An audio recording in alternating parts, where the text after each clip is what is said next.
Paganism has enjoyed a grassroots revival over the last 40 and more years.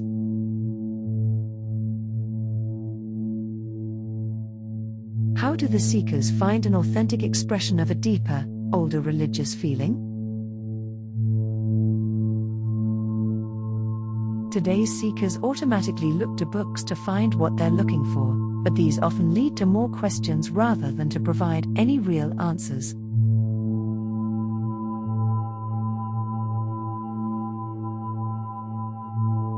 This article will tell you how to find the deity that is right for you, which will clarify your path.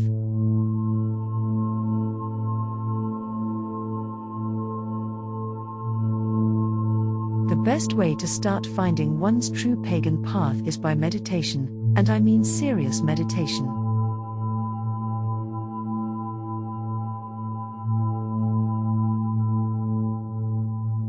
If you, my reader, are not familiar with meditation, here is the basic method. Set aside some time each day when it's quiet, but you are not so tired that you might fall asleep.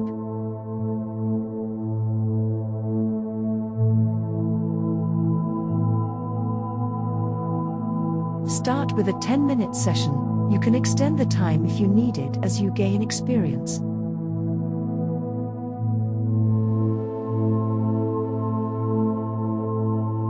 Sit comfortably in a chair if you are not practiced at yoga. Trying a lotus position or something equally exotic if you are not used to it only causes distractions.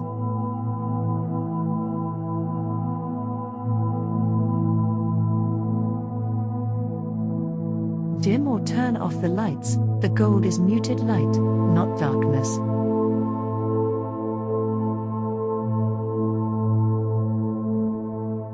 Burn an unscented candle if you want to do so.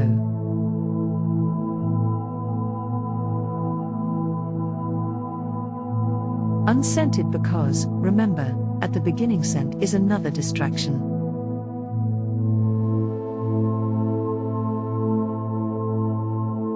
Focus on controlling your breathing.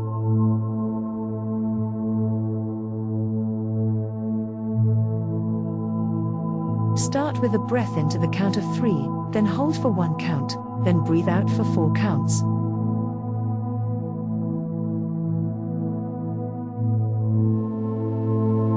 Do this for a minute or 2 until it becomes more natural for you.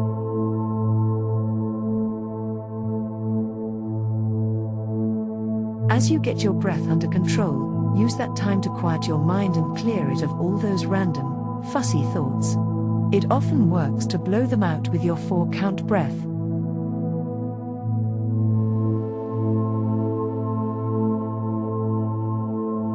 When you are able to do this basic exercise smoothly and easily, move on to the next step.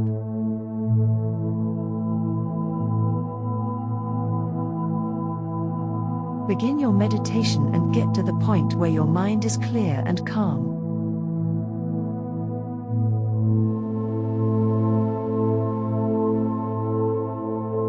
Now you can ask yourself, what is it about, insert your childhood religious doctrine here, that causes me to feel skeptical?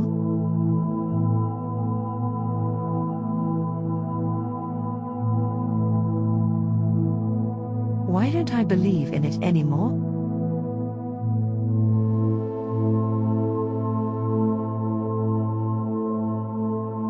Be open to receiving the answer, and your deeper self will give you the answer.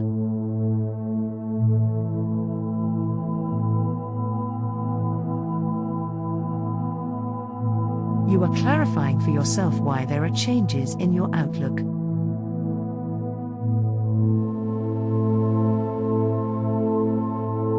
This exploration may take more than one meditation session, which is fine.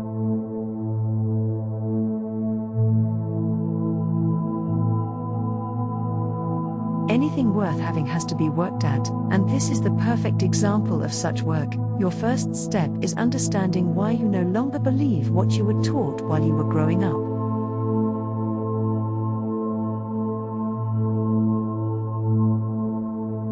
Write down your thoughts when you are finished with your sessions.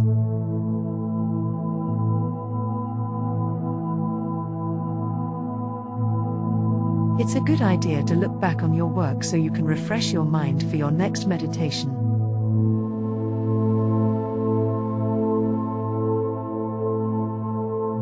The next step, of course, is to figure out what you do believe, and this has to come from within yourself, as well.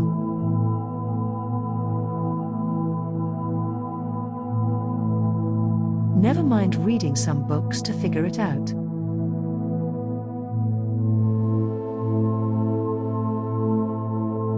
Trust yourself enough to get the answer and you will have your own truth.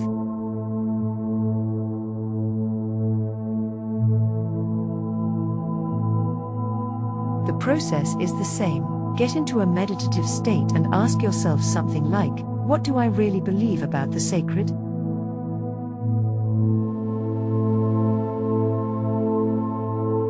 What is my reason for my new belief?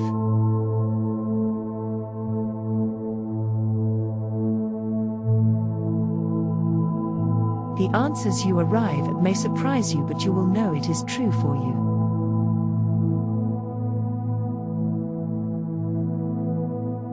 Only after you have reached this point are you able to understand which deity is the one you will be serving.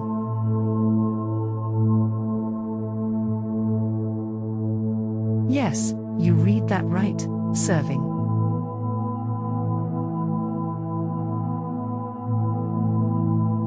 A deity is exactly that, a very powerful, mysterious but knowable entity who will recognize you from his or her side of reality.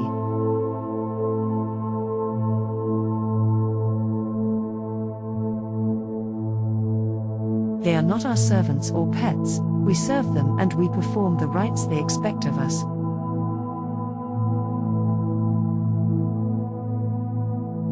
Meditate on which deity is the one for you. You may be surprised.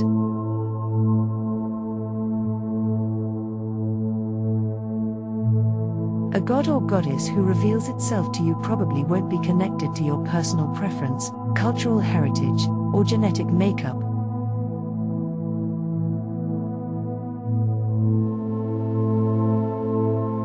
In other words, just because you like Isis or Taranis, or you're of Irish-French descent, or you live in Italy, Romania, or America does not necessarily mean you will be connecting to a deity that is Egyptian, Irish, Italian, or whatever.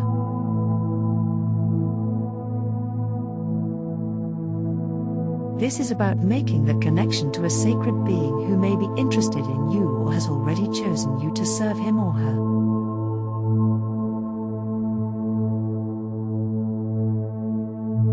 If it is the latter and you've been chosen, it is usually one you never expected to end up serving.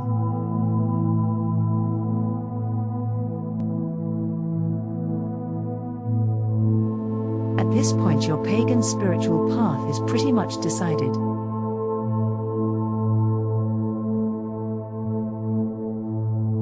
You have put time and energy into serious thought about these things and have received your answers.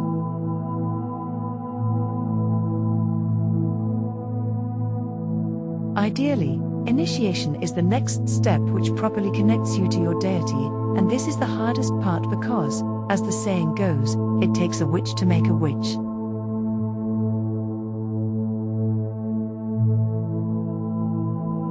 Initiatory mystery traditions will accept sincere seekers who have worked out their beliefs, show a dedication to the work involved, and are doing their best to practice their faith.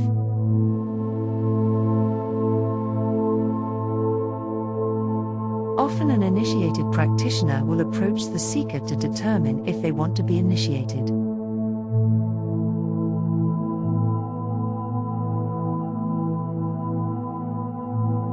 If the answer is yes, the process begins so the seeker becomes a novice initiate and begins training in that tradition's methods of ritual and worship, tools used, and the path for its members, including how to work with one's deity.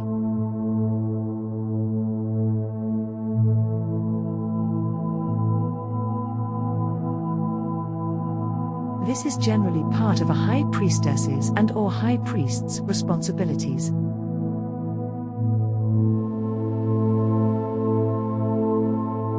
These traditions are often oath-bound, which means you are required to keep the information and training to yourself.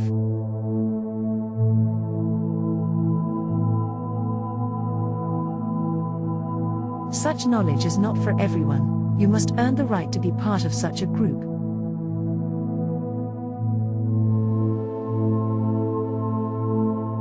Therefore, you must be trustworthy enough to train without revealing the information to non-initiates.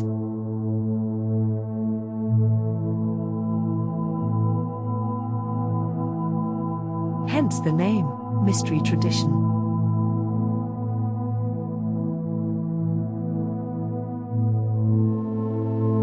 Young seekers often become curious about popular paths, such as Wicca, the path largely created and made public by Gerald Gardner, Asatru, a Norse path cobbled together from the bits and pieces of mythology and available lore, Egyptian, and other flavors of pagan spirituality which might strike the fancy of those looking to shock their parents or strike back in some way at whatever authority figure with whom they happen to be angry.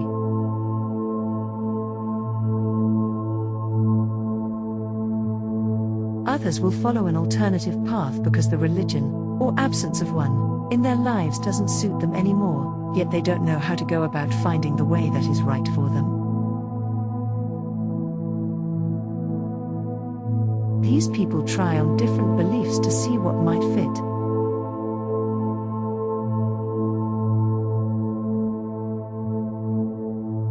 Once they have become disillusioned enough or have learned enough about it, they often decide it isn't right for them, and they go on to the next thing. This is called dabbling.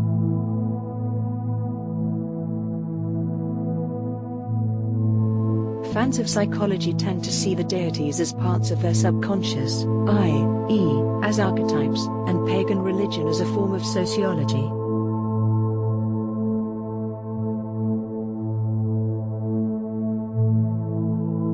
Some people use paganism as an excuse to do what they perceive as naughty things, such as using drugs. Drugs are used by pagans about as often as they're used by non-pagans, engage in group sex, and, perhaps, call it the Great Rite, or to find easy sex partners. To them, it's a lifestyle that will serve until they become bored, find the next lifestyle fad and move on. Some use paganism to take advantage of the naive or gullible. On more than one occasion, so-called seekers have laughed in my face and said to me, "Oh my God, you actually think this stuff is real?"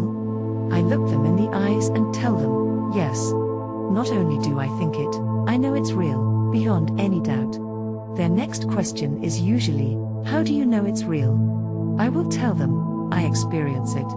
The person before me then either tries to laugh it off or gets nasty, but because of their own inner doubts and lack of faith/belief, they quickly end up flustered and or confused.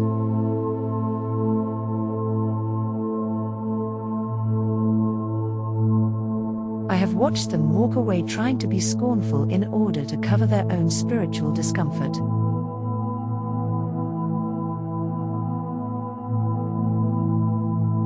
As well, reading some books about paganism isn't going to make you a witch, it isn't going to make you pagan.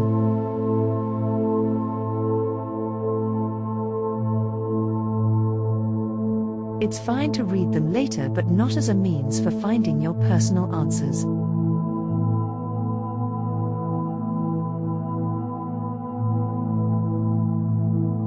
Initiation is the process which makes a witch.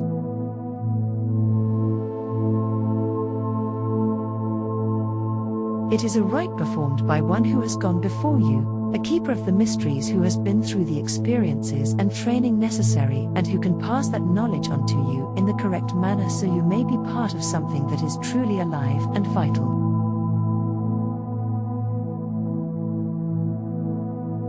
It is not a fad, it is not a joke, and it is not a lifestyle to be tried on and tossed aside like a shirt you no longer feel like wearing.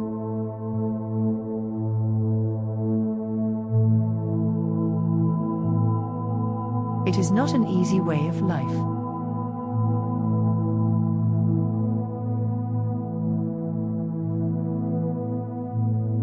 It is as enriching as any seeker could hope for, and the only way to find the real thing is to put away the books for the time being and begin with personal meditation on what it is you believe.